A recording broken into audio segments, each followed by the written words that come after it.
Hello humans, and welcome back to another React video. Today we are going to be looking at the Blue Origin New Glenn something. I've been seeing a lot of something about this online. I've seen clips here and there. I try mostly when I'm browsing online not to look at the actual news about space stuff because I want to react to it first, here, for the first time. So I haven't really, I've seen clips about something happening, but I don't really know what it is. So we're going to watch that today. I am trying to decide what the balance should be on my channel between current events and other stuff. There's a lot of other space stuff I'd love to look at, and we'll look at eventually, but I'm trying to find that balance. If you would like to influence the direction of my channel in the future, you can drop a comment on this video. Let me know. Do you want it to be 50-50? Do you want it to be, 80-20? What do you want more of? Do you want more current event stuff, or do you want more general space stuff that's happened in the rest of time besides currently? When I started the channel, I wanted it to be 50-50. That was my goal. But so far, I've been pretty 70-30. Because I started this channel 2 weeks before the Artemis took off, and I went and saw the Artemis take off, and so coming into this channel, I knew nothing about space. This whole channel is dedicated to me learning everything I know about space. So I very quickly became Artemis 2 focused, and now I'm kind of dialing that back a little bit because it's gone, it's come back. We're going to watch a ton of stuff about it, but I do want to try to keep more current event stuff being more than just NASA, and of course I want to watch other stuff that's not current events. So, long intro, I know, sorry. Thanks for sticking with me if you're still here. Let's get into this video, and we'll go from there. April 19th was a great day for Blue Origin's Glenn Stage 1 team, but a bad day for Glenn Stage 2 and Blue Origin's customer, AST Space Mobile. Let's start with the good. A little more than 5 months after flying for the first time, GS1 at flight level. GS2 at flight level. After a 40-minute unexplained launch delay,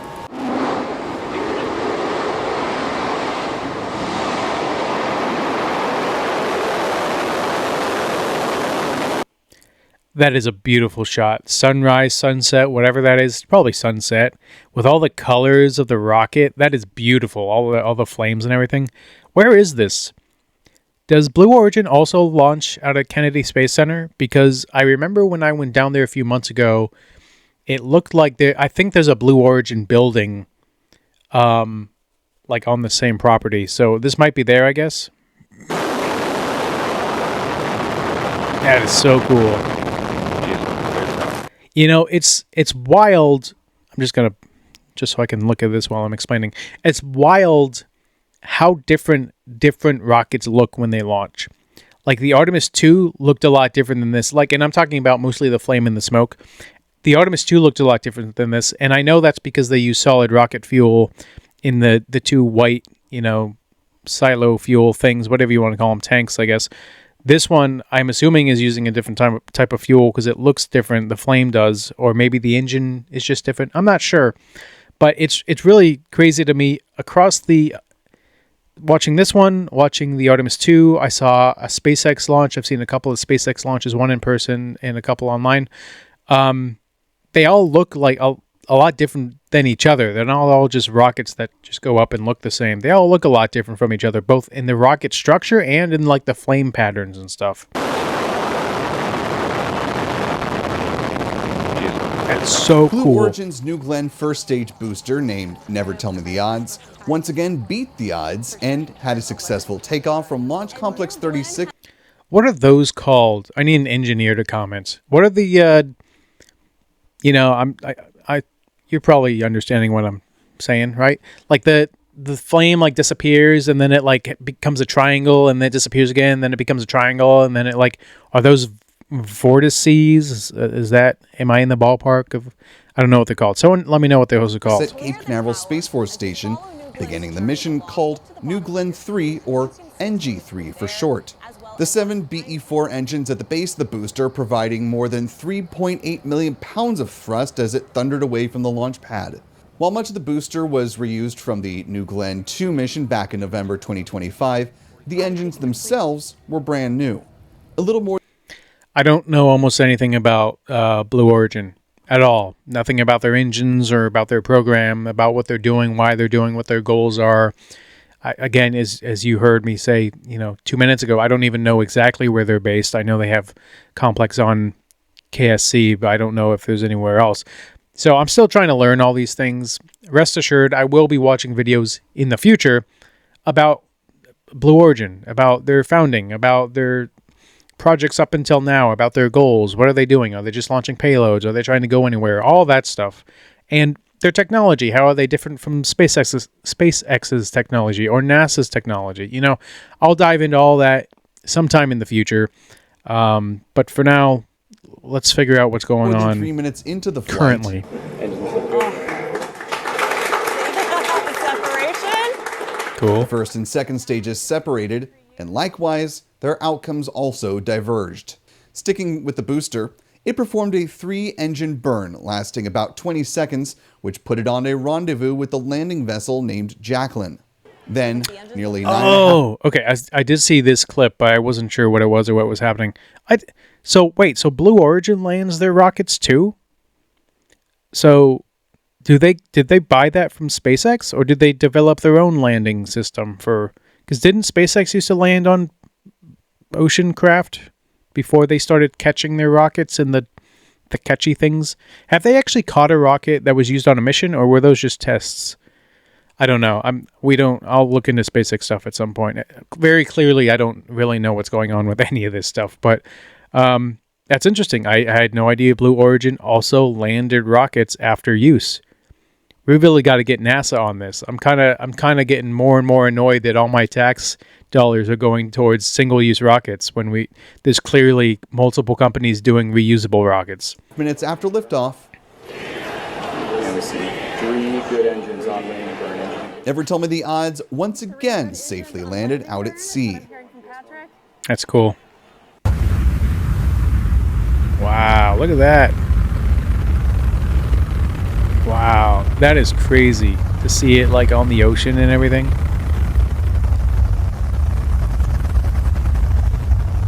What?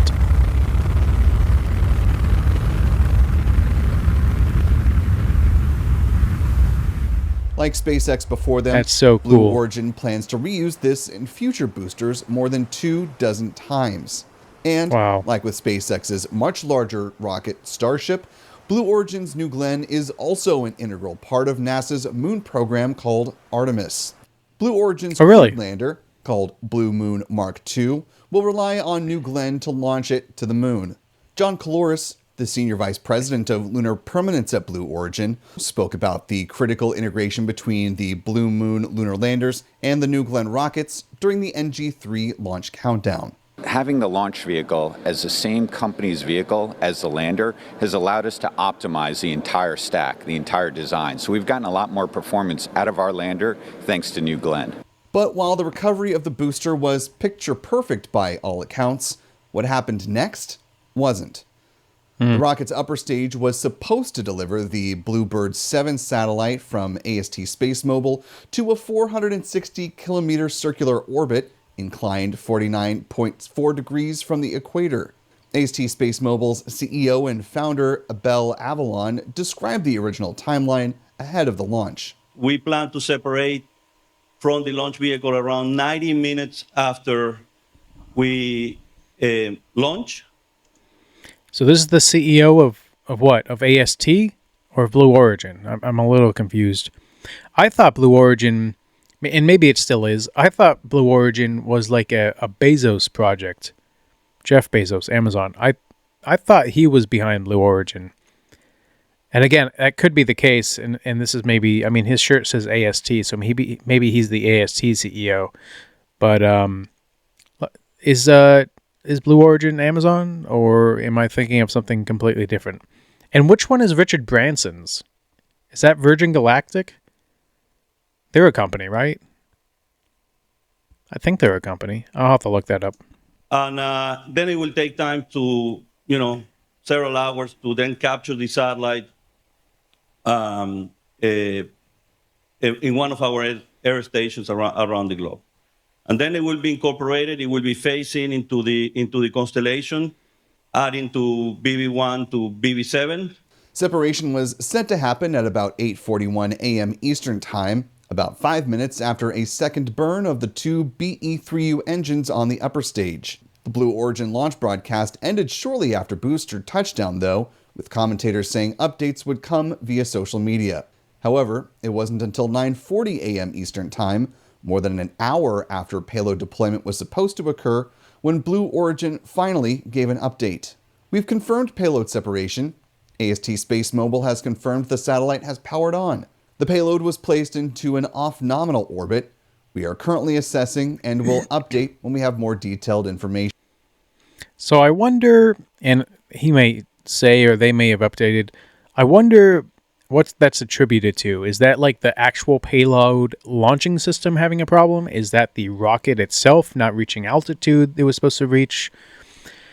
I don't even know how many different factors would play into that. And while I want to come down on them hard and be like critical and be like, oh, well, they should have waited till they knew, or they should have, I don't think we can do that at this stage, because Blue Origin, aren't they a fairly newly operating company? I think I've heard of them for a while, like maybe 5+ years I've known that they exist, but I feel like I don't hear about them doing anything nearly as often as I hear about, SpaceX doing things. So maybe they just operate less often. But anyways, I think a lot of companies right now are kind of in the beginning stage of space, which is kind of weird to say because we were kind of in the beginning stage of space in the 60s. At least NASA was. Now we're in the re-beginning stages of space again. So it seems like there's a lot of companies that are just still trying to figure stuff out. So I'll give some grace. I'm not going to criticize them too much on whatever they messed up. But yeah. There was hope from some that perhaps, while not ideal, the Bluebird 7 satellite could recover from this and perhaps make it into its operational orbit. Those hopes were dashed, however, shortly. Man, what is the quality of this video?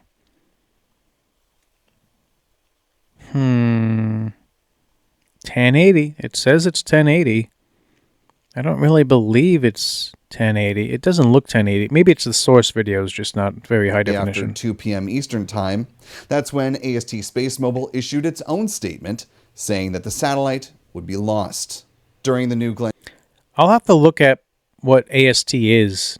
From that video, from that very short clip, it looks like they're trying to launch multiple solar arrays, and I don't really know what the point of that would be. But I'll have to look up what they are, what they do. Glenn 3 mission, Bluebird 7 was placed into a lower-than-planned orbit by the upper stage of the launch vehicle. While the satellite separated from the launch vehicle and powered on, the altitude is too low to sustain operations with its onboard thruster technology and will be deorbited. The cost of the satellite is expected to be recovered under the company's insurance policy. Wow, I wonder if that's the first instance of a company, of an insurance company actually paying out for something in outer space. Does Geico do space? Like, who do you even go through to get space insurance? That's crazy. I mean, I figured that would be the case, that there would be some sort of insurance involvement, but I wonder how many cases there have actually been of insurance paying out to space stuff. Like, this has got to be one of the early ones, I would assume. I could be completely off, I guess. But, I wonder if AST Mobile will now, like, I wonder if they have a contract with Blue Origin, so they have to, stick with Blue Origin, or if they would just basically be like, yeah, this was a disaster, we're going to SpaceX because they can reliably launch payloads into orbit, into the correct orbits. Again, I'm sounding super critical. I'm not mean to be super critical, but they probably paid $500 million or more to get this stuff up into space, and now it's not there. So someone's got to take account for that. AST Space Mobile said, despite the setback, Bluebird satellites 8 through 10 should be ready to ship in about 30 days. Avalon previously spoke about the planned cadence during a March 2nd investor call. We support our launch cadence during 2026. We expect It's kind of funny to have like a super high production value video like this. Not super high production, but they've put some work into it clearly, where you're going to have to blur everything on screen. Like, why even bother? Are they just trying to show like the settings of where they make this stuff? Because it is pretty hilarious that they would put all the work into making this video and then be like, yeah, now we have to blur literally everything that we're filming. The New Glenn booster to be reused every 30 days or less after our oncoming launch. Our launch plans include a total of 12 additional contracted launches across several launch vehicles. Lastly, we also recently signed an additional agreement to integrate our satellites with a new heavy launch vehicle to be on standby in their manifest. AST Space Mobile says it's elected New Glenn to launch several of its Bluebird satellites because rockets with smaller fairings, like SpaceX's Falcon 9 and India's LVM-3, can only carry 3 to 6 satellites at most. Okay, so that basically answered the question I was just asking. LVM-3, I am not at all familiar. I don't think I've ever heard about India's LVM-3. I'm going to have to look up that whole... whatever it is. It an agency? Is it a company? I don't know what it is. I'll have to look it up. This is really cool seeing like where these rockets are. I mean, so I used to be a hydraulic technician in a former life. I was a hydraulic technician, and those genies down there, that's what they're called. You see the little 4-wheel blue crane gray thing? That's called a genie. Genie is a company. It's a cherry picker basically. But those things are big. They're not small. They're big. If I was standing next to one of those, like, you see that gray part? The gray part would be like neck level to me. I usually had to use a step ladder. I'm a tall guy. I'm 6'3". I usually had to use a step ladder to get up kind of into the gray part of those things to fix them. So seeing how microscopic they look compared to these rockets gives me a sense of scale that's crazy. Because I was struggling with that a little bit. You see the Artemis, and you're like, wow, that's big. And then you see the Falcon 9, you're like, wow, that's also big, but it's way, way, way less big than the Artemis, you know? And it's hard to gauge the sizes of everything when you don't have a direct comparison like this. The other thing is, I watched a video a few maybe weeks ago. You can view it. It's on the channel somewhere, about rocket labs in New Zealand. And their rockets are like, I could hug one of those rockets. They're small.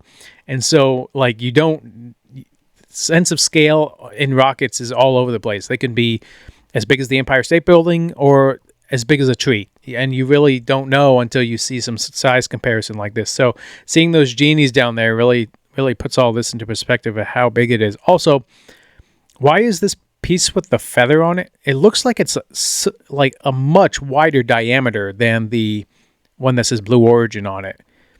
Is that the difference between 2 and 3? Is that a difference between booster and payload part? I don't know.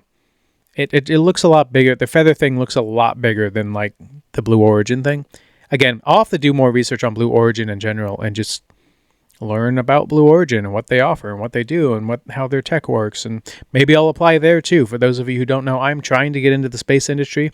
I'm not a mathematician. I'm not a scientist. I was not in the military. But I love space stuff, and I'm ever developing passion for outer space, and I would love to be involved in the industry someday. I don't really know where I would fit, having no mathematical, scientific, engineering, or military backgrounds. So we'll see if that ever happens. But this is my passion for now. What is important is going in the New. I'm just trying to get a look at this thing because I haven't really seen these things. What's all the brown like patchwork cladding? Is that all like heat shield stuff? Is that covering that they'll uncover upon launch? Satellite where we are starting to launch up to. Okay, there we get some humans. And sorry, it's a lot, right? Because this is all new to me. So I'm trying to listen and hear the things they're saying, but I'm also looking and seeing the things I'm seeing that are like, new to me. I wanted to show you that sense of scale between the people in the rocket. That is crazy.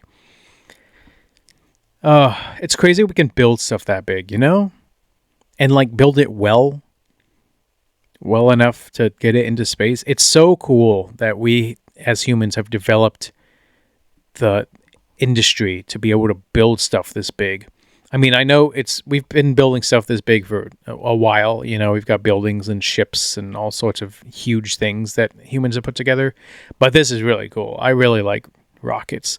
I'm going to back up just a little bit so I can listen to what this guy is saying. Vehicles. Lastly, we also recently signed an additional agreement to integrate our satellites with a new heavy launch vehicle to be on standby in their manifest.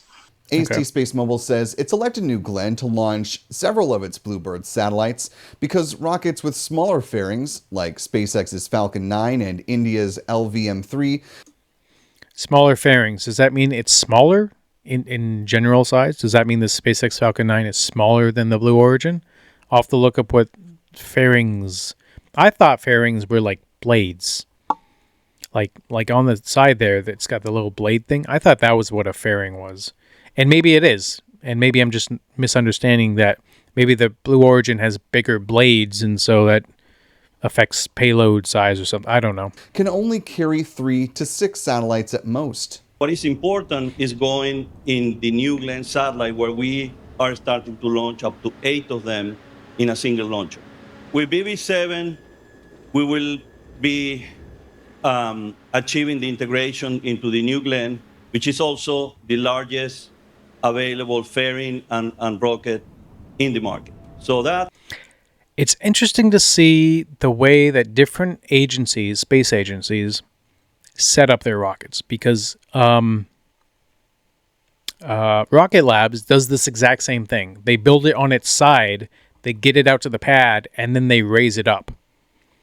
And that's, I mean, it makes sense. It works, apparently, as long as the core structure is strong enough. But I guess if it has to withstand getting into space and back, it has to be strong enough. Whereas NASA and SpaceX build them upright and then just transport them out to the place upright. So it's really interesting that there's the two distinctly different methods. I don't know why you would pick one over the other, except that if you have a laying down one, then you just need a long building, which are fairly non-complex to build. There's a lot of those out there. Whereas if you're going to build it up ways, then you need to build a tall building, which it takes a lot more resources, engineering, and specialty to build a more upright, hollow building than a hollow, long ways building. That combine of the two giants, BB7 and the New Glenn, it is really what it will propose and move forward our constellation launches this year. On April 20th, Blue Origin CEO Dave Limp took to social media to offer a preliminary explanation of what happened. While we are pleased with the nominal booster recovery, we clearly didn't deliver the mission our customer wanted and our team expects, Limp wrote on X. Early data suggests that Okay, so this is the Blue Origin CEO.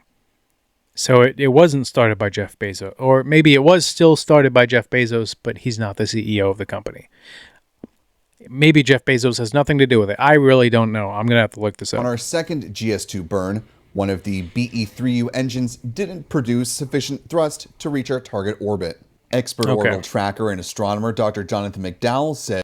So that answers my question from earlier as well, is that it was a thrust capacity error, not a payload launch error. The U.S. Space Force cataloged the Bluebird 7 satellite into a 265 by 485 kilometer orbit at a 43-degree inclination.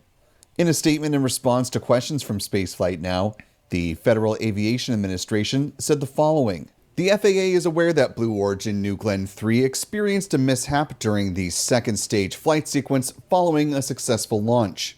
The FAA is requiring Blue Origin to conduct a mishap investigation. The FAA will oversee the Blue Origin-led investigation, be involved in every step of the process, and approve Blue Origin's final report, including any corrective actions. Contact Blue Origin for additional details. In his statement, Limp said the investigation is designed, quote, to learn from the data and implement the improvements needed to quickly return to flight operations. We have been in steady communication with the team at AST Space Mobile. We appreciate their partnership, and we're looking forward to many flights together. Time will tell how long New Glenn will be sidelined before it launches again, but with NASA counting on it for both cargo missions to the moon starting this year and crewed missions beginning next year, many will be closely watching for its return to flight. Reporting for Spaceflight Now, I'm Will Robinson Smith. All right, I still don't understand the relationship between NASA and the different space agencies. Like, if they're going to be bringing cargo and people to the moon, why did we need Artemis to test bringing people to the moon? You know, is it just a redundancy? Are we going to bring humans to the moon via multiple different ways, like multiple different kinds of rockets across different agencies? I'm not really sure what the relationship is there, but I guess I'll learn more about it. Thank you again for watching this video. If you've made it all the way to this point, I thoroughly appreciate you. A like and subscribe would be great, but you don't have to do that if you do not want to. It is your life. You can live it how you want to, but I would appreciate it. And then Spaceflight Now, I thank them for the video. It will be down in the description if you would like to watch it without any pausing or interruptions or me blabbering on about things I don't understand forever. And until next time, have a great day on Earth.